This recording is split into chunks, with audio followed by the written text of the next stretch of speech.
Hello, it's 9 p.m. in RTD. It's time to English Nutrition. For tonight headlines, we have the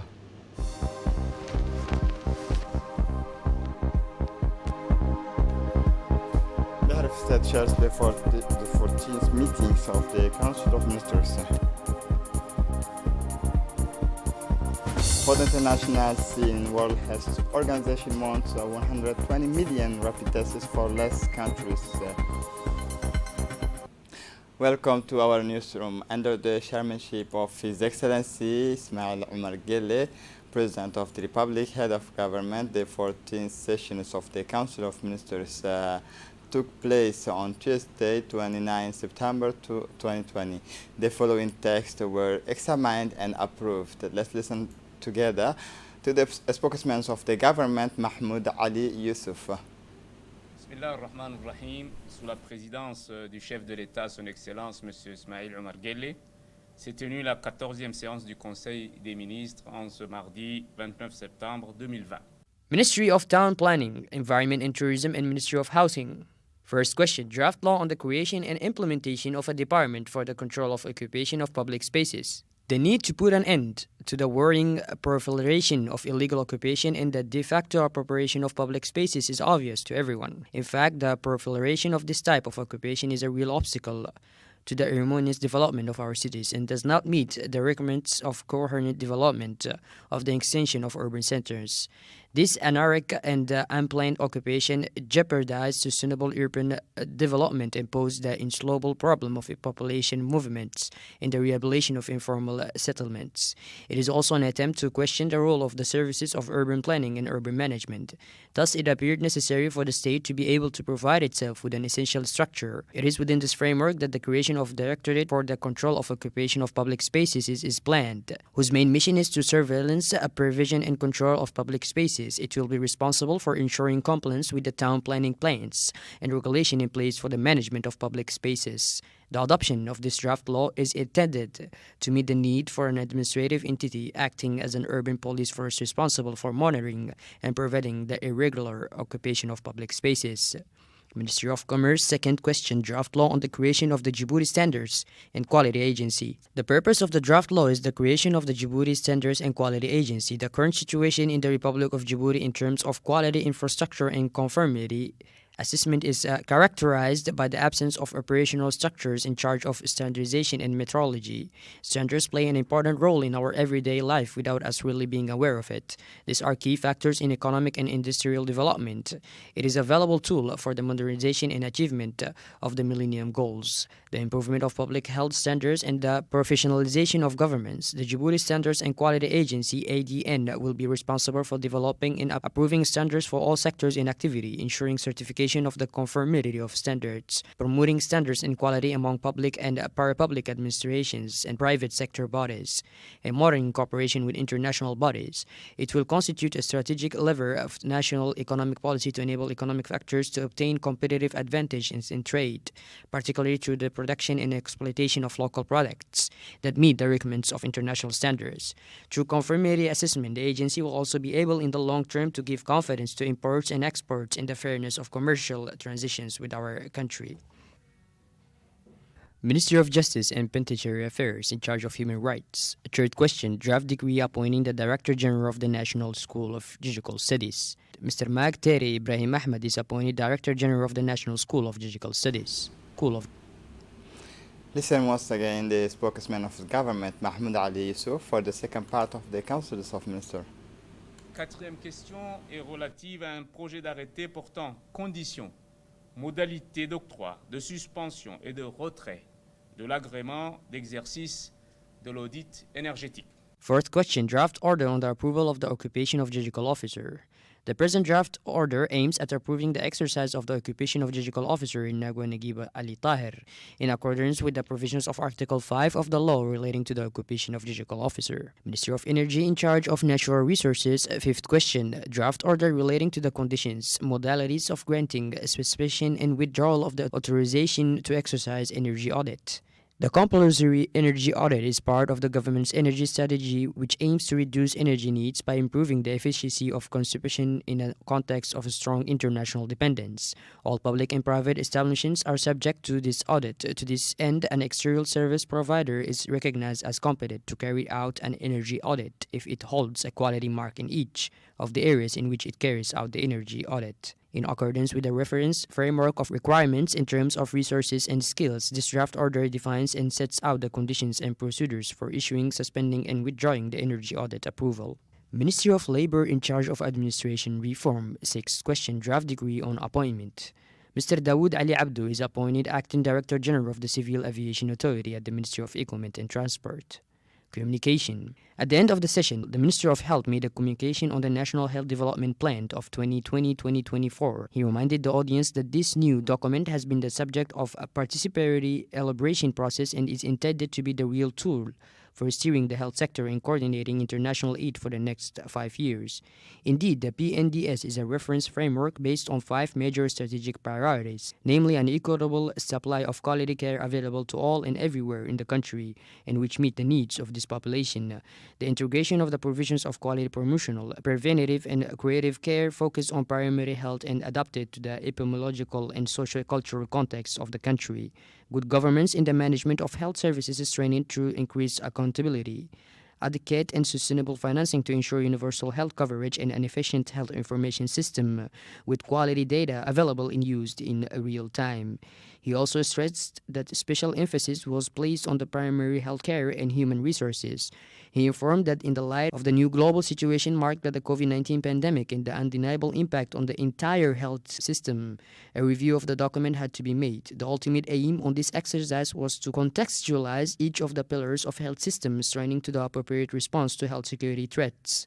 The essential levers of community trading, preparedness for health emergencies, risk communication, multi-sectoral coordination, and the principle of solidarity, resilience, equity, innovation has shown their crucial importance in the fight against health security threats and are reflected in the final strategic document. The objectives contained in this national document are in line with the national priorities aimed at achieving an optimal state of health for the entire population of Djibouti. President Gelle expressed his compassion and solidarity to the sister nation of Kuwait, deploring the death of his emir. The President of the Republic, His Excellency Ismail Omar Gelle, expressed on Tuesday afternoon his compassion and solidarity with the sister nation and friend of Kuwait, deploring the death of today of its main leader, Amir Sheikh Sabah Al-Ahmed Al-Jabr Al-Sabah, in a message of condolence sent to the Crown Prince of the State of Kuwait, His Royal Highness Sheikh Nawaf Al-Ahmed Al-Jabr Al-Sabah. The Egyptian head of state expressed the terrors and dismay that the bad news has caused it within the government and the people of Djibouti. The Egyptian nation today shares the burden of mournings with its brotherly Kuwait people, especially since Amir Sabah Al-Ahmed Al-Jabr Sabah has left his personal marks on the successful works of brotherhood, solidarity, and cooperation between our two countries and our two peoples since our accessions to the national sovereignty, wrote President Ismail Margele. The late Sheikh Sabah Al-Ahmed Al-Jabr Sabah, a tireless visionary in the services of his country's development and influence, will remain engraved in the memory of the peoples of the region for his wisdom, his outstanding humanism, and his permanent mobilization for peace and conflict resolution through dialogue. He said, with the death of the Kuwait Emir, there is no doubt that the Arab and Muslim world has just lost one of its most illustrious pillars and leaders, said the head of state, who has decreed a 24 hours of national mourning period. Inna lillahi wa inna ilayhi raji'un.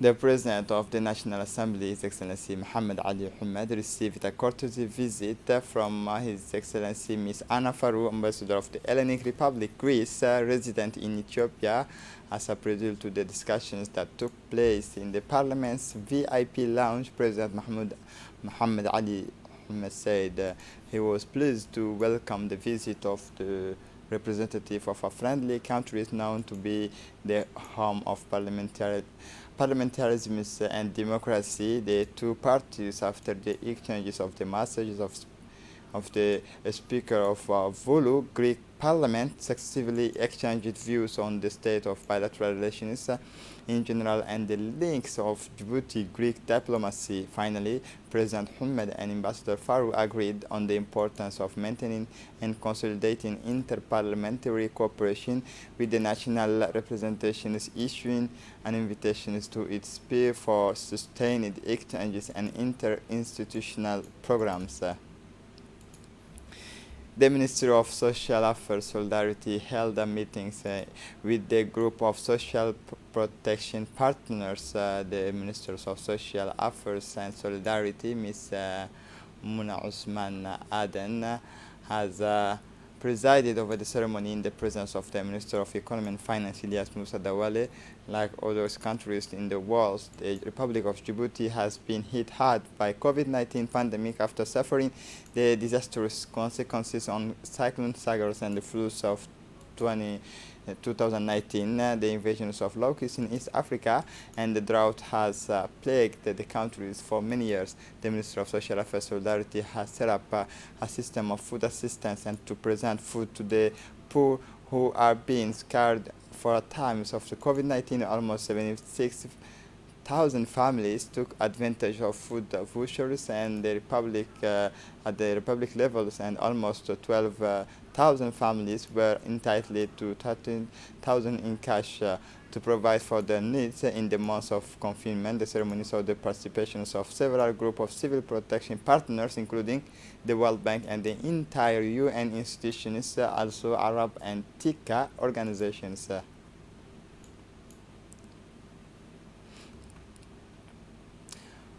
For his part, the Acting Secretary General of the Ministry of Foreign Affairs, Mr. Yassin Hussein Douale, took the floor and made a brief intervention to his ministers. He also expressed his satisfaction and congratulated all the MAS staff for their commitment and dedication. More detail in this report. L'objectif à l'époque était d'impulser des débats constructifs autour des priorités nationales. The objective at the time was to stimulate constructive debates around national priorities and developments defined in the 2035 vision, in the aid coordination for the implementation of the National Development Program. It was expected that these dialogue frameworks would facilitate the mobilization, coordination, and effective use of external aid for sustainable and inclusive growth, which were defined in the SCAP. We have since came a long way on the road to coordination, and your Social Protection Partners Group is perhaps the framework that has kept up the pace of its meetings the most compared to other working groups. Allow me to congratulate you on the work you have accomplished since 2016 and on the self-sacrifice you have shown in order to obtain the best results from your meetings. The response to the episodic floods and the locust invasion are all examples of a fruitful synergy between all the national and international institutional UN and NGO partners. The last and still current COVID-19 crisis illustrated by a constellation of interventions the spirit of mutual aid, of which we all can be proud about today.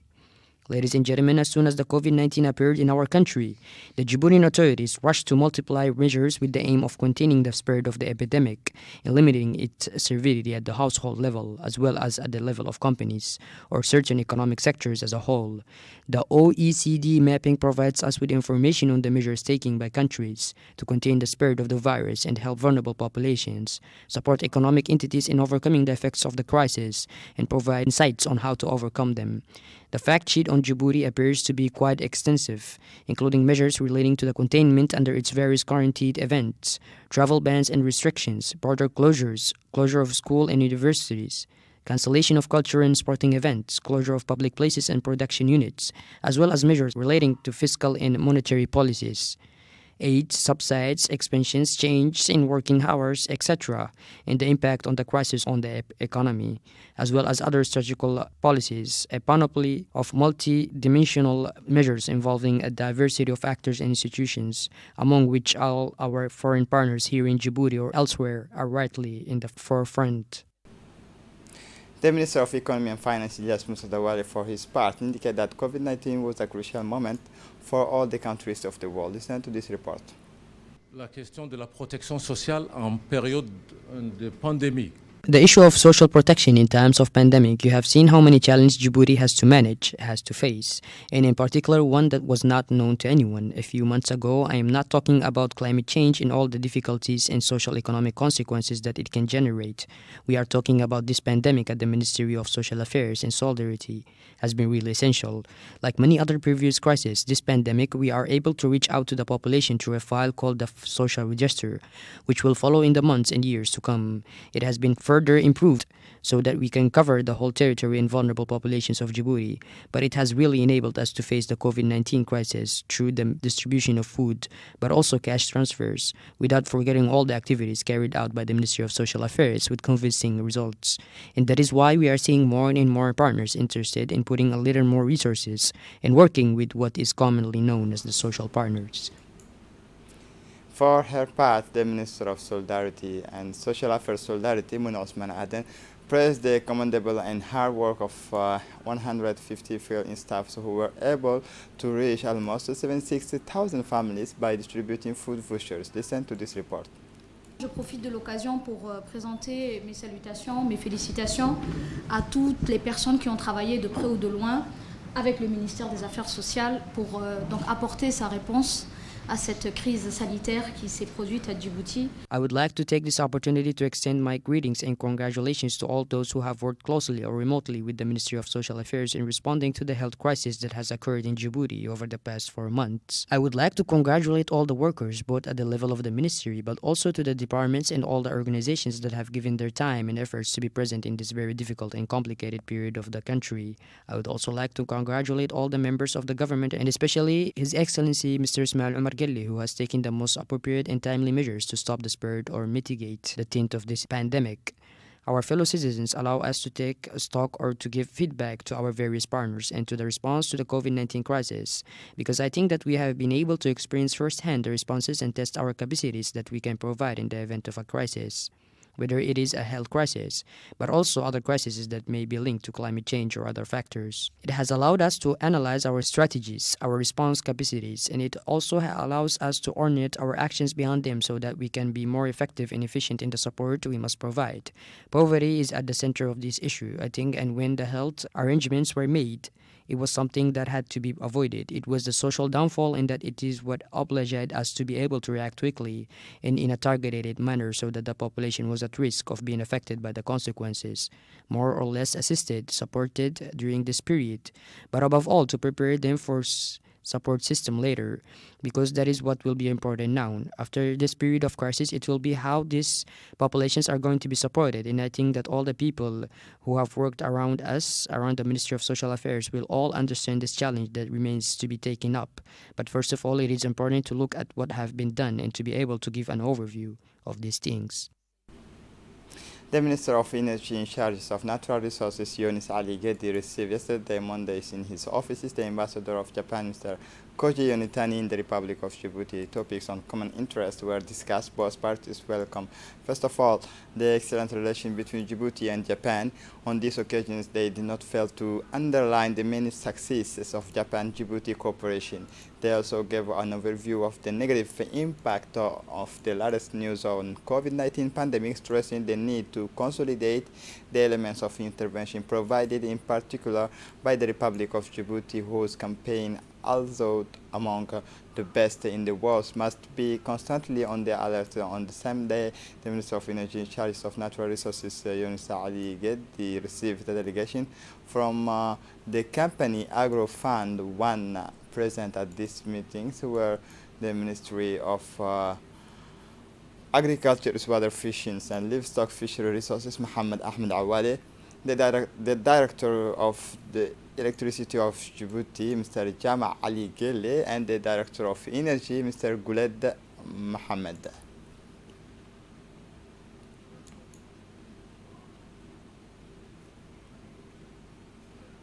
Under the aegis of the State Secretary for Youth and Sports, the Prefecture of Arta organized the finals of the 27th sessions of Arta Summer Football Friendship Tournament yesterday, Monday, 28 September 2020.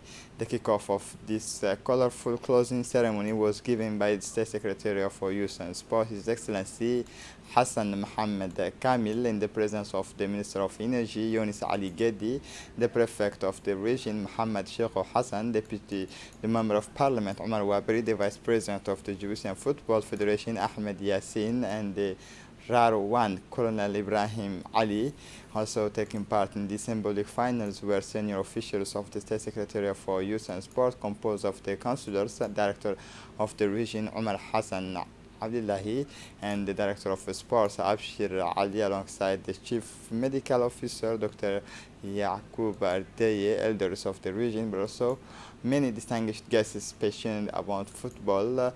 This legendary summer championship had put 9 teams in the running and has been held every summer since 1986. Historically, the most favorite footballers of the country, those of the yesterday and today, have shown in this Arta football tournament. The latter is part of the roadmap of the State Secretariat for Youth and Sport for its policy of development of sports in the interior region, particularly football. The final of these 27 sessions of the summer football tournament pit the Arta club against the RAR1 team in front of a huge audience. The duel started very strongly with a frank pressure from the military, who were, however, beaten by an excellent Arta goalkeepers.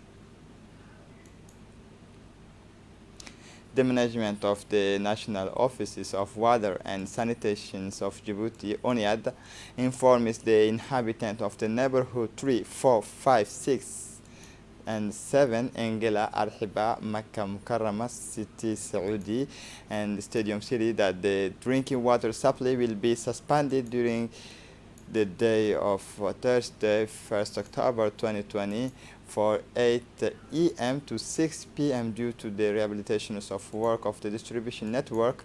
ONIAD is expecting the understanding of its kind customers for the inconvenience of this situation. The Ministry of Town Planning, Environment and Tourism organized today at the People's Palace an opening ceremony of the information and sensitization workshop on the project the evaluation of technology needs assessment for climate change technology called EBT.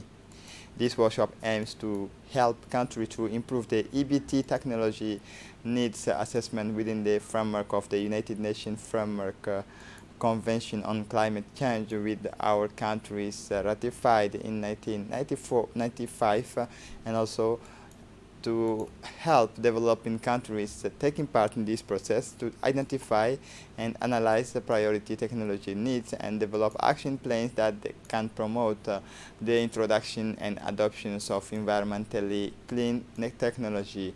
The workshop was attended by the Secretary General of Environment, Mr. Dini Abdallah Omar, the ministers officials and the stakeholders from the various ministerial departments, and the Secretary General of the Ministry of Environment, Mr. Dini Abdallah Omar, expressed his great satisfaction to have participated in this event.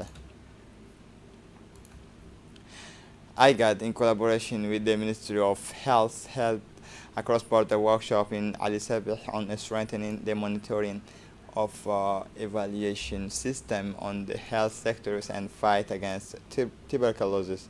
The aim of these 2 days workshop is to develop skills related to the diagnosis of tuberculosis patients, to understand the practices related to the diagnosis and management of patients in mobile migrants and cross-border population, Djibouti, Ethiopia, Somaliland.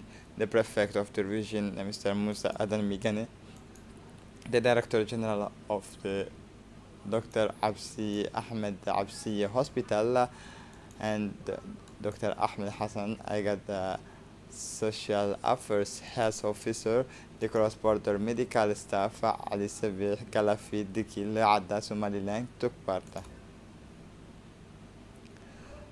A delegation led by His Excellency Arnaud Guillois, French Ambassador to Djibouti, visited yesterday the capital, Obor, the first capital, Obor, On their arrival, this delegation was welcomed by the prefect of the region, Mr. Abdul Malik Muhammad Banoita, and the president of the regional council, Mr. Muhammad Hamad Ismail. The delegation headed by His Excellency Arnaud Guillois was composed of the CEOs of the BSMA and the representative of the Ministries of Culture and Property Waqf had a meeting at the prefecture with the prefect of the region for a contact.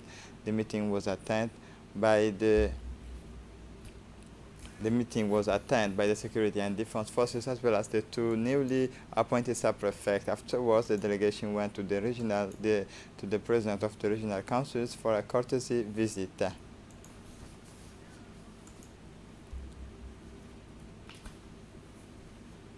For the international scene, the poorest countries will have access to 120 million COVID-19 antigenic tests, rapid and inexpensive. More details with Dini Musa.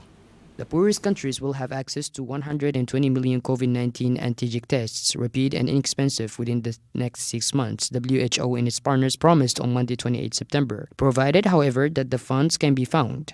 We have an agreement, we have a start on funding, and now we need the full amount in order to be able to buy these tests, said Director General Tedros Adhanom Ghebreyesus at the virtual press conference. At the moment, each test costs $5, but WHO and its partners have stressed that the price should fall further as the companies that produce them.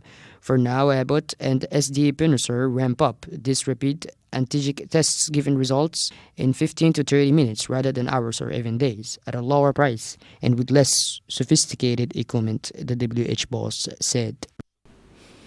This is it for the news. Thanks for watching us. Have a good evening.